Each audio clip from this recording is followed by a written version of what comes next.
Tout bazolanda biso partout à travers le monde. Awa tozali na commune ya Kalamu, précisément awa na Victoire Bomoni maison communale les a juste pembeni na biso. Mais alors à notre grande surprise depuis un certain temps, tu peux constater que les travaux iso salama et de temps à autre na kati ya banzela awa na commune ya Kalamu tozo remarqué mingi bandeko tozo mona Congo avant tout service bazo sala misala. Alors awa na butu tu peux surprendre bango le sousou en plan Victoire. Tu éviter à bamoni ba memeli so ba engin tu éviter so Elisa likamuni. Alors Tommy Campé ko solana wazali intéressé waza mieux placé à expliquer biso de quoi est-ce qu'il s'agit. Alors moi Namboka ndeko mapasa Joe, bonsoir. Bonsoir Alain Dele. Alors tu te retrouves à la Victoire nini les sous awa.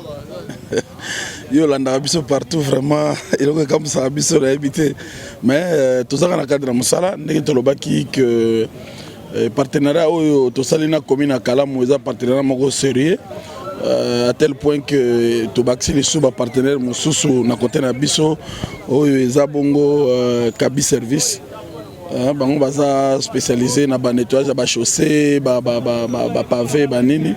Alors kata partenariat tomonaki ke tosala nano nini test liboso sur la place Victoire. Nde yango moni ba machine yé poto banda musala na ko meka nettoyer chaussée à Victoire parce que quand on lobaki kini bopeto eza état d'esprit eza eloko moko eza liloba nde tolobaki bimaki na monoko mokonzi sikoyo faut la tanzoto biso na Congo avant tout service na commune Kalamu tozo pesa forme na niveau biso dozweli. Donc tolobi ke tozo pesa forme soit eza lokolo peut-être loboko bamsusu pe ba rocha manzaka matoi po nzoto wana ezo accord comme il se doit. Alors partenariat vous en a commune ya Kalamu tout le monde déjà en marche vous allez salama malamu. Alors Tommy Campé koyi ba en fait pourquoi est-ce que vous êtes plus intéressé sur commune ya Kalamu? Bon en fait na koloba pe eloko moko ke commune ya Kalamu parce que pour na biso tout commence par la commune de Kalamu, tout a commencé par la commune de Kalamu, bien que la première commune est la commune à Kitambo. Mais je vais vous dire une chose, il y a un point victoire, il y a un point de victoire, il y a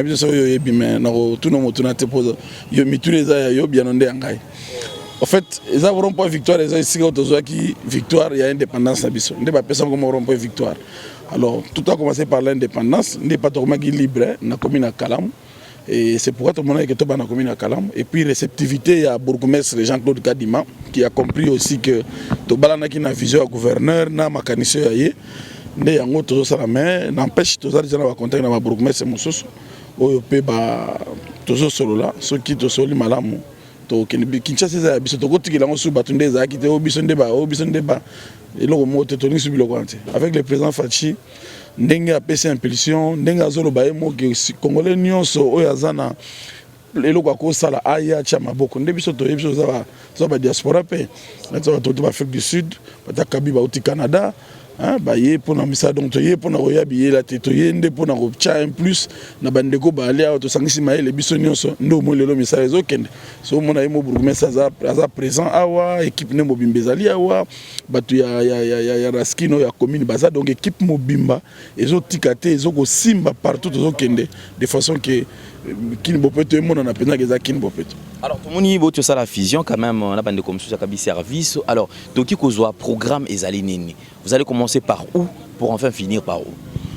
Bon, biso tozo sala ka misala chaque jour. Lelo na moi tozala ki sur l'avenue Victoire, bamso bazala ki sur l'avenue Kasavubu, bamso bazala ki sur l'avenue Bongolo, to ça misala chaque jour. En fait kini bopeto za moni so na nguna tongo so zo na brosa dan. Ezate ko programme na banda nini? Te la moki obande obanda mais ezaka bopeto nde fo ezala. To ça na programme na biso ezaka to sala Kalamu ezala propre. Donc na kam to lobi Kalamu engenga. Alors tout ça misala tous les jours on a des programmes par rapport à misala tobandi tout ça na oyo tout ça la sous brigade ya brigade d'hygiène ils ont banda très bientôt to lancer déjà pour la campagne de vulgarisation na bandaku de porte à porte de façon que va comprendre les bien fondés dans eux. Donc on a 400 misala ezebele to nettoyer to ko taper na bandaka ba ko pesa bango conseil comment tenir bandaku na bango mon lebso to kolaki biso kutaki minganga ba ba ye peut-être na ba série 7 ba kutaki yango mais na ba 80 80 ti bani nde ba minganga babunga ki meso kuteke minganga so ko na lopango avec ne kutumwa rouge mona biso minganga to kimi ba mère bazo kima ye abongisi na amuni minganga na kwana ye abongisi melelo donc on est nde loko yo kala mazo linga zongisa to tiango na likolo peto le kato comme na niveau lelo yo bamboka baninga mso ezali pour attirer un peu les autres personnes vers mboka na biso. Merci beaucoup mwana mboka Mapasa. Alors ba congolais bazayi belé au baolanda partout à travers le monde, message à batutu bazu libaku ya kotala olususu. Message eza moko bandi kuna biso ba libanda pa biso to uti kuna ba Canada, Afrique du Sud poto leba alo bako to sengi na bino bozonga yate ba bino ba ba bongo na tongo kanga biloko zonga mona musolaki na tawala sa lipa kana tika lipa ça c'est trop bas. Quand on dit tozonga, cela veut dire banda ko préparer ko zonga et ko zala dans 6 mois, ko zala dans une année, mais yeba ke outa quelque part faut zonga. On a appris des choses là-bas, les choses qu'on fait là-bas. Pourquoi ne pas les faire ici? Kuna tout ça tant que tout ça agent de sécurité, tant que tout ça nettoyeur, tant que tout ça cuisinier, mais awa sotoye tout ça ngote. Na webiso leka mongo mwana mwasi mwa ya mona ngana ndako nanga kuna na Afrique du Sud abinanga na lukela asala tana ndako nanga poazo hôtel wa kolia na tunie musala ozo senga combien de fois senga on a Congo? Oh jamais. Mais pourquoi ne pas le faire au Congo? Avec ce que tu fais, tu peux gagner plus na Congo qu'à donc pour pouvoir dire que le mieux on est mieux chez soi. Top benga maka bana bazotanga yo pozo kola bongisa kanzela ozonga boya na savoir wana wa esunga pe ba o ba lia to sala musala donc na bande ko mususu ba soutien ya commune kala mona 5 ka accompagnement na partenariat oyo accompagnement na misala oyo le bourgmestre Jiseka di mazo sala na équipe de Mobimba accompagnement ya malamu na ba conseil na bino ba suggestion e go sala ke commune na biso ngenga pokini bopoto e mona na penza ya solo ke Kinshasa ezongi ndenge zalaka eza ndenge bato na ba yo so te ezonga penza leki e commune eza pesa na elengi mususu parce que Golia oui mais ndenge batiki biso mboka et ça passe. Merci beaucoup mwana mboka Mapasa. Merci.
Bango balandi. Na tongo bato na sepeli.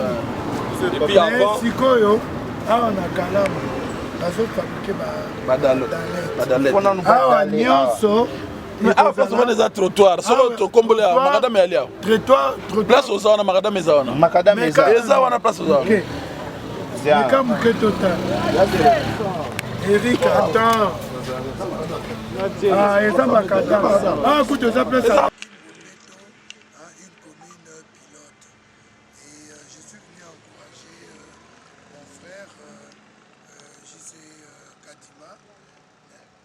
Je reconnais en lui quelqu'un qui s'engage dans la vision de son Excellence, Monsieur le Gouverneur Gentilly Ngomila. Et j'invite de ce fait aussi tous les bourgmestres à se mettre au travail, à ne pas dormir, parce que les Quinois ne nous laisseront pas dormir aussi longtemps que leur ville serait sale. Les Quinois veulent un Kinshasa beaucoup plus verte, une ville verte, une ville belle, une ville propre. Et moi, je suis venu ici à Kalamu constater que le travail s'est fait nuit et jour. Merci bien, monsieur le coordonnateur. Alors, monsieur le bourgmestre, ça doit être un motif de fierté pour vous de recevoir ce soir comme ça le coordonnateur de Kinshasa Bopeto. Je préfère me taire pour le moment. D'accord. Juste après les travaux, j'aurai à placer ne fût-ce qu'un ou deux mots seulement. D'accord. Pour le moment, je préfère me taire. D'accord. Le coordonnateur a presque tout dit.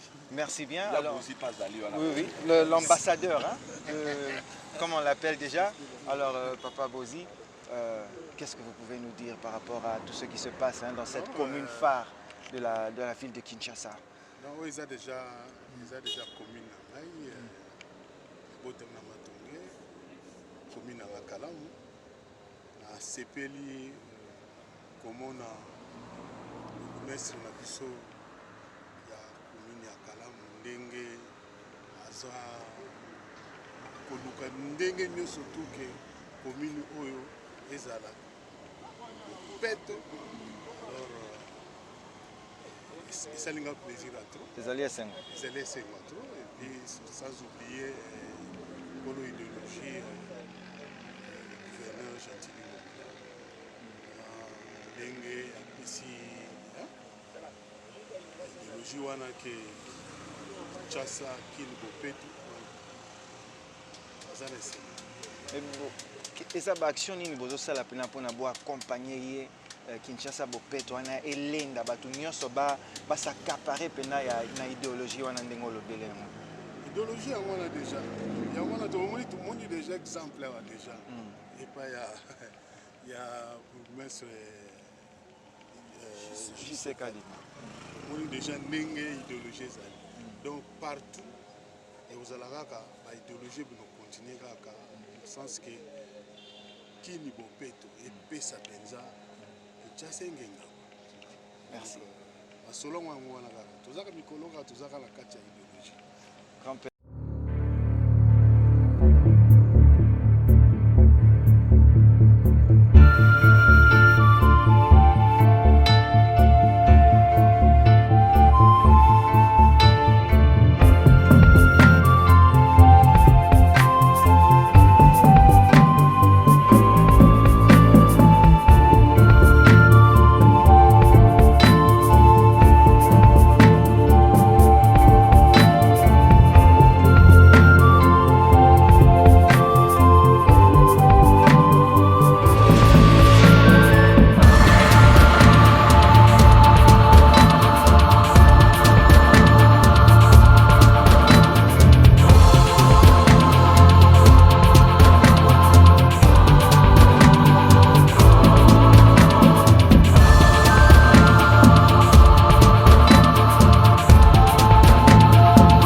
aujourd'hui sur la commune de Kalamou. Je suis Maman Tongue, c'est en Bruxelles. La moelle Makamora na poto. Aujourd'hui c'est comme ça, moi je mets. Vraiment en tout cas, papa n'a besoin au gouverneur, Jean-Tini Ngobila, n'a pas collaborateur, n'a pas beaucoup de il y a Kalamou et à Kassafoubou, que Dieu vous bénisse. Moi je aimé ça. Franchement, Congo, tout changer de mentalité. Donc prier, bango, et c'est la propre. Ça s'appelle trop. Ndamba pour la gadima, après la bébé climatisé. Amen. Na papa et mogo. Jean-Tini Ngobila. Na Félix Tshisekedi. Number 1. Même chose. C'est bon? Je vais parler. Mbote ndeko. Ndeko toza wapi impression na eza ndenge nini par rapport à musala esalama? Tozala komina. Lobama makasi. Toza komina Kalamu précisément na Matungi. La victoire esika ba makambo banda. Dans un essai makasi, c'est la première fois, c'est la toute première fois que tout le monde a makambo boye. Tout le monde a ngana ba mboka ba payake. Volume. Bazo sokola prince makadam pour moi bazo sokola ngo. Bien on a appris ça mingi merci. La numéro 1 le président de la République na idéologie na ye aye nango ya sika. Pe to remercier sous papa. Papa Kabeya, mutazana initiative longo na mboka baya aye nango na Congo. Yango moment to pesa mama papa merci bakama boye e bakisa maiza awa te comme petit na ba boulevard kuna iko ta partout comme na kin mobimba yango ba kin bopeto. On te pesa merci sous na le gouv. Jean-Tini Mbaka, son excellence. Merci. Là, pour vous mettre la mission à Kalamu, papa JC, assister à mission le lot. Aïe, même il y a papa Kabeya, pour notre idéologie, pour l'initiative, on a dit merci. Merci pour ma mingi. Nous avons le besoin de soutenir. Merci. Nazana esengo mingi ya komona ndenge évolution eza kosalama pour ma première fois na vie nanga mpona mona mosala boye esalama nazo remercier na premièrement gouverneur na biso papa Jean-Tini Ngobila ndenge atelemi mpenza coup de chapeau na papa bokomesa biso kadima mosala oyo tosala yango kende liboso nazo remercier mpe batraverse bayo kosala boye en tout cas oyo ezala exemplaire moko etikala kati ya mito ya bakongolo nyonso mpe biso moko totelemi te mpona bokisa mboka na biso bato mosusu te bakotelema mpona propriété oyo mosala oyo baza kosala boye ezala vision moko mpe ezala malamu mpe kende liboso naza kosouete bango bazala malamu bazala na courant mpe eza bapambola bango nyonso bakomini nyonso babukumese nyonso bazala na elan ya bukumese na biso ya Kalamu papa kadima batelema mpo tosala kini propre en tout cas toza koremercier bango topesi mpe merci mpe ya chef de l'état nde yabike na bosala mosala mpo mboka ya biso ekende liboso na oyo osalama lelo ezala mpenza pour du bon etikala kaka bongo mpo ezala eseko mpona mitema ya bato nyonso propriété oyo etikala na baquartier propriété oyo ezala na bacommune propriété oyo ekota ntina bawenze ozoloba nini na bandeko oyo batekaka libanda bacoopérant bacoopérant oyo baza koteka esengi na bango basoigne environnement na bango babi j'aime mon quartier soki olingi esika oyo ofandaka olinga te eza salite bapengisi mutu koteka te balingi nde propriété parce que kisasa engenga oteki obongisi mesa na yo ozwi biloko na obombi osoigne esika oyo oza koteka bato baza bamagasin basoigne liboso bamagasin ya bango ezala malamu il bon exemple parce que balobaka ke la charité mpe na odonne commence par soi-même soki otelemi kongo ekende liboso en tout cas oyo yango esina na koloba nde yango wana merci beaucoup bonne chance mbote ndeko Mbote papa tomoni yo awa na ba 4h du matin nini ozoyebisa population congolaise na bakonzi ya mboka baotala osiko? Oui, en tout cas, nous remercier tout d'abord les chefs de l'État avec le gouverneur de la ville et avec le monsieur le bourgmestre Justin Kadima. Il y a une initiative au Bazui, il y a Kini Bopeto. En tout cas, et continuer de l'avant. C'est une initiative moko et so senga que Kini pression propre et senga biso moko na tous tenir bango. Il y a une initiative tous tenir bango na ba punion so pour que Kini et tomboma Congo peut tomber de l'avant. En tout cas, j'encourage, on a encouragé Nyonso, on a encouragé tout. En tout cas, on est ensemble. Que le Congo vive, que vive le Congo, que vive Kadima, que vive Jean-Tini, que vive Tshisekedi, Fati Beton.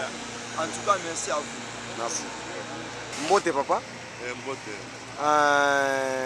4h45 minutes. Oui. depuis 23h bozalaki na libanda nayebi ke nini ozoyebisa population congolais et puis na bakonzi ya mboka oza mopaya oyeko ndenge mokonzi ya mboka alobaki touta bino nyonso boza libanda bokosala awa nini ozoyebisa population congolaise et puis na mokonzi ya mboka. Merci papa journaliste. Naza mopaya te naza congolais sauf que naomeli mingi na poto spécialement na Canada. Donc sur l'appel du président de la République pour le développement de Mboka, il fallait venir ici. Bon, comme on dit la diaspora, peut-être on croit que la diaspora, c'est la diaspora qui fait seulement la bouche, qui parle, mais nous sommes la diaspora qui avons amené les choses concrètement. Qu'est-ce qu'on a amené? Nous avons amené 7 machines. C'est toute une compagnie québécoise que nous avons achetée.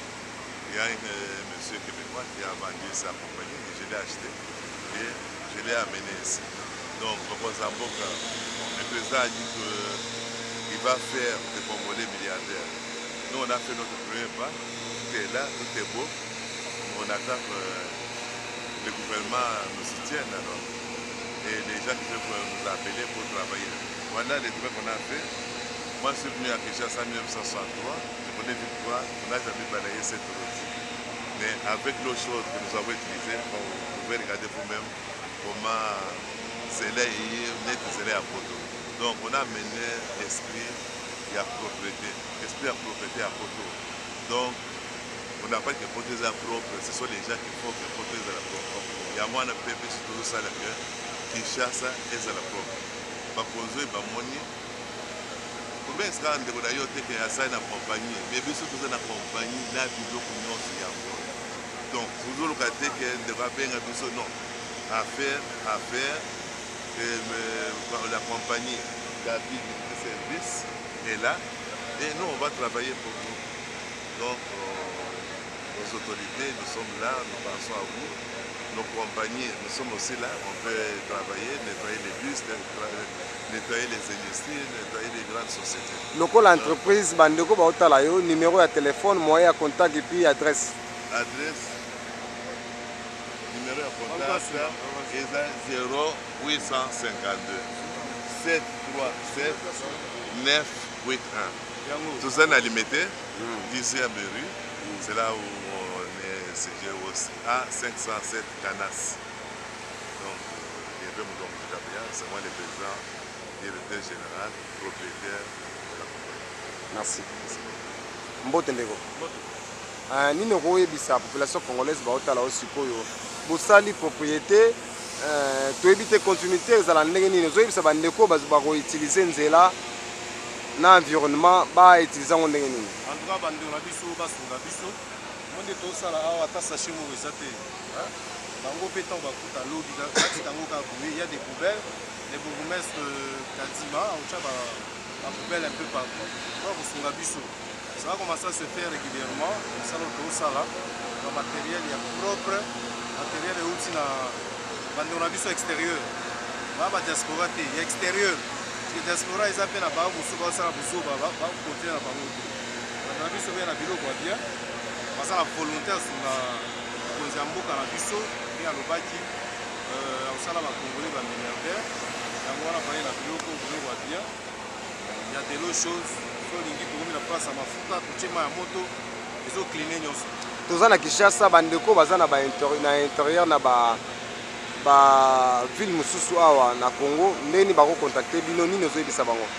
Bon contact za kande tolobi baluka sima contact sa biso yango établissement yango établi service contact yango directeur général on contacter sur le numéro nous c'est national donc partout on a les moyens avec l'appui du gouvernement comme le DG a dit on est là pour travailler pour que notre pays aussi soit propre on a mikili ya libanda tomona nde bato bao respecte bandela biso mpe bakinois bandela biso bakinois uchafu ni bulozi banase kulumbashi je parle en swahili salité za kindoki uchafu ni bulozi moi déjà ça délivrance ya victoire ndambo ya délivrance depuis Congo la donc bangona lobi na victoire na sachet bakanyo wana mibeko ya bourgmestre Kalamu sachet bakanyo na victoire.